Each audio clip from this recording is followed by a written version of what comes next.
monde, j'espère que vous allez bien. Alors aujourd'hui on se retrouve dans une vidéo produit fini. Ça fait un moment que j'ai pas fait ce genre de vidéo sur ma chaîne, donc j'ai quand même un petit sac à vous présenter. Voilà, on va commencer tout de suite. Alors, tout d'abord, j'ai fini la gelée fraîcheur après soleil de chez Corinne de Farm que je vous avais présenté dans mon haul à l'ancienne ou quelque chose comme ça. Je sais plus trop comment j'avais appelé ça. Je vous mettrai ça ici quelque part. Clairement, c'est un gel après soleil. Alors, c'est très apaisant quand vous avez des coups de soleil. Voilà, c'est un peu le but d'un après-soleil. Mais celui-ci sentait très très bon. Il coûte pas cher. Voilà, pourquoi pas, oui, en espérant qu'en 2021, on ait des vacances au soleil, n'est-ce pas? Alors ensuite, j'ai terminé le... C'est mon chien, n'est-ce pas? J'ai terminé le shampoing éclat couleur de chez Avril. Celui-ci, c'est un de mes préférés. J'ai testé 2-3 shampoings de chez Avril et celui-ci, c'est mon préféré. J'adore l'odeur. Je ne saurais pas vous expliquer, mais j'aime beaucoup cette odeur. Je trouve que ça coûte pas cher du tout. Je crois que c'est 6 € quelque chose comme ça pour 250 ml. Et moi, j'avais bien aimé. Alors, est-ce que j'ai vu une différence sur ma couleur? Non, parce que de toute façon, moi... j'ai beau utiliser tout ce que je veux, je verrai jamais vraiment de différence au niveau de l'entretien de ma couleur de cheveux parce que j'ai des cheveux qui absorbent très vite la coloration mais qui la rejettent aussi vite. Donc du coup, voilà, c'est pour ça que j'ai décidé de ne plus faire de couleur. Enfin voilà, ça je vous expliquerai ça dans une prochaine vidéo. Donc est-ce que j'ai vu un réel changement sur ma couleur? Pas spécialement, mais l'odeur sent super bon. Franchement, j'aime beaucoup. Alors ensuite, toujours de chez Avril, j'avais testé le shampoing nutrition à l'aloe vera bio. Ça, c'était plus pour ma fille parce qu'elle a les cheveux crôlés. Donc du coup, ils sont assez secs. Elle est claire de cheveux, ils sont crôlés, donc ils sont assez secs. Et du coup, je lui avais pris cette gamme-ci et pareil, elle est très bien. Celle-ci, par contre, est vraiment très bien si vous avez les cheveux secs.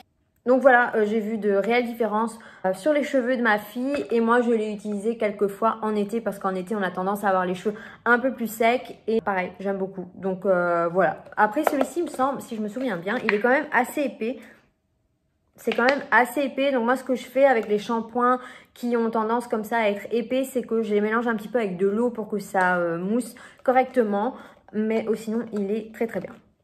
Surtout pour le prix, franchement. Je vous mettrai de toute façon tous les liens en barre d'infos comme d'habitude. Ensuite, j'ai fini l'élixir de chez Airburst qui se présente comme ceci, que j'aime beaucoup. Voilà, j'aime beaucoup en fait la gamme Airburst. Que ce soit le shampoing, l'après-shampoing, l'élixir, j'aime beaucoup. Alors c'est une élixir pour le volume et alors il me semble qu'elle protège aussi des UV. Moi j'aimais beaucoup l'utiliser en été, voilà, quand j'avais pas très envie de faire mes cheveux mais que je voulais quand même donner un petit effet et que mes cheveux sentent bon. Franchement je l'aime beaucoup, je l'ai terminée. Et je la rachèterai sans souci parce que franchement je la trouve très bien. Voilà. Ensuite je vais finir avec les shampoings et puis on passera à autre chose. J'ai fini le shampoing fraîcheur purifiant de chez Mademoiselle Bio au zinc gluconate. Je suis vraiment désolée, je ne sais pas si ça se dit comme ça, mais voilà. Alors c'est bien. Alors celui-ci c'est pour les cuirs chevelus sensibles et pellicules.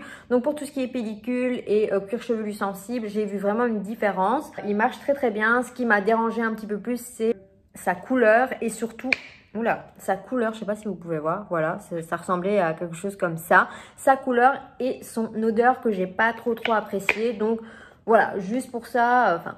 c'est quand même très important, mais voilà, je ne le rachèterai pas. Pour tout ce qui est pellicule, vous savez, si vous avez des petites démangeaisons, le cuir chevelu un petit peu sensibilisé, il est très bien. Alors, ensuite, je vais vous parler de ceci, mais je vous en parlerai dans une prochaine vidéo. J'attends ma commande Aromazone, donc voilà, mais je vais quand même vous en parler.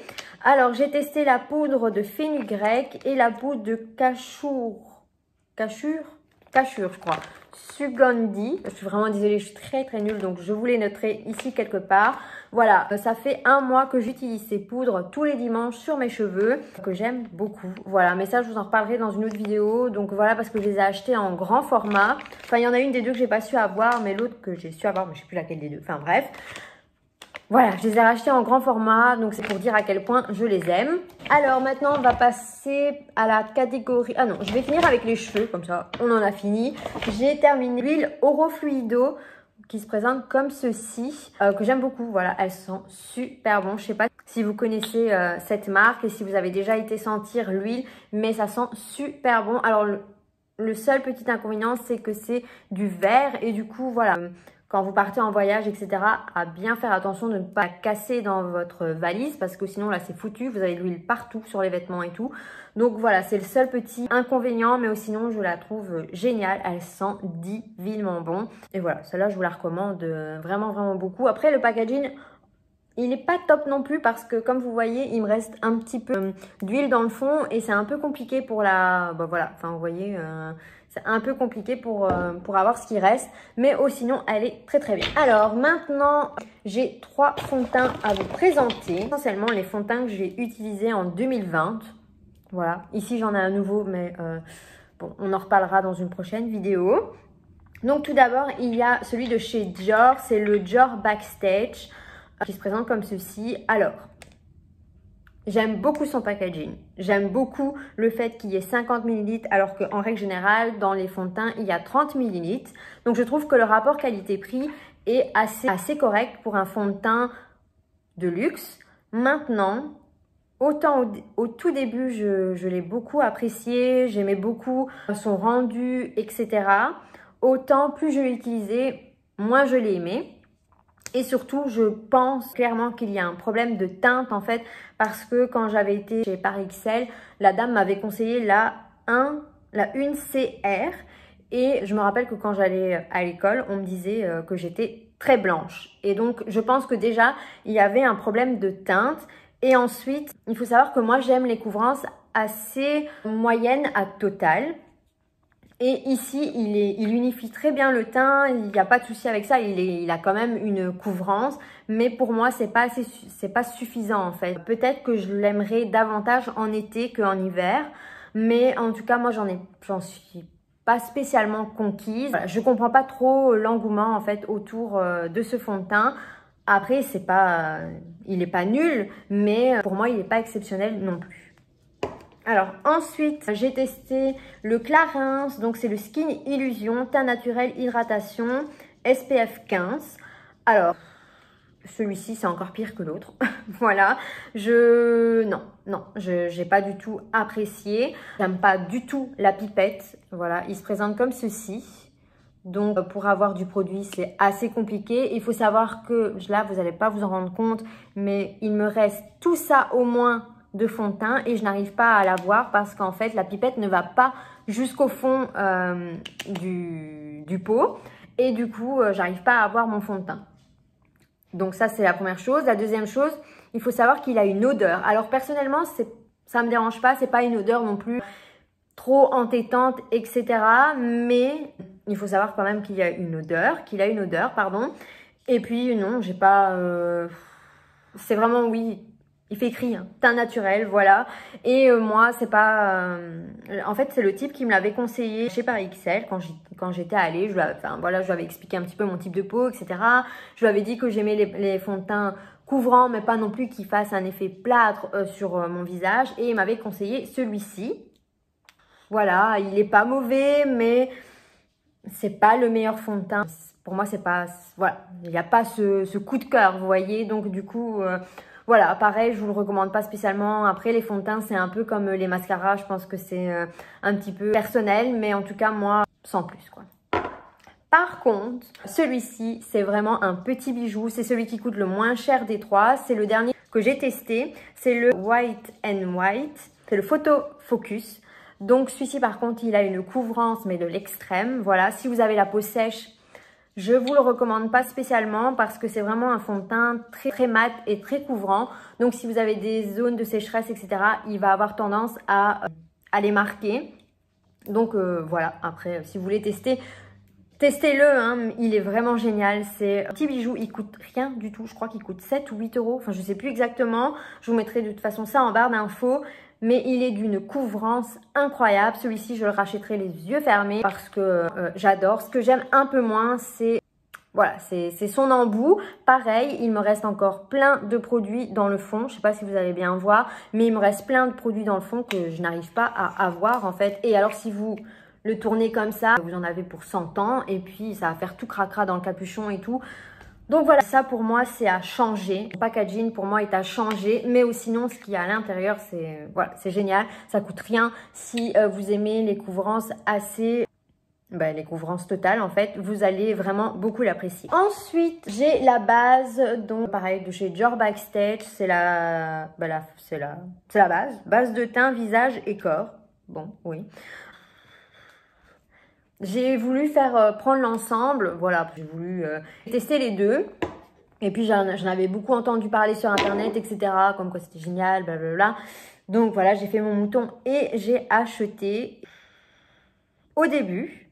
Pareil que le fond de teint, je trouvais que les deux matchaient vraiment bien ensemble, que cette base avait tendance à vraiment, je vais pas dire aspirer le fond de teint, mais vraiment à le fixer en fait. Et plus je l'ai utilisé, moins j'ai été conquise. Clairement, je trouve que c'est de l'argent gaspillé pour rien. Je suis un peu déçue parce que le packaging, c'est tout enlevé par rapport au fond de teint qui, lui, n'a rien. Là, le packaging de la base, c'est tout passé. Je sais pas pourquoi. Il est dans mon meuble, au même endroit que le fond de teint. Donc, je ne sais pas trop ce qui s'est passé. Mais voilà, clairement, moi, j'en suis pas conquise. Enfin, voilà, pour moi... ça vaut pas la peine de dépenser son argent là-dedans. Si vraiment je peux vous conseiller une base, c'est la base de chez Makeup Forever, la base lissante. Je vous mettrai une photo ici quelque part. C'est vraiment pour moi la meilleure base que j'ai pu tester jusqu'à présent.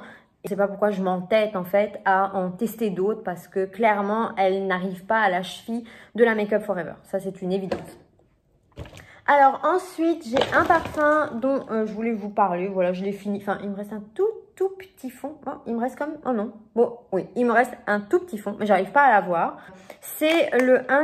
Attendez. Intimacy Pink de XL en fait. Paris XL a, si je ne dis pas de bêtises, a sorti une gamme de parfums. Et donc celui-ci, je l'avais eu pour mon anniversaire, mais je sais plus. Je crois que c'est pas l'année passée, c'est l'année d'avant. Je sais plus en fait. Donc il m'a duré quand même un certain temps, à savoir que j'ai quand même 2-3 parfums, donc voilà, je mets pas toujours la même chose. Il sent super bon, franchement.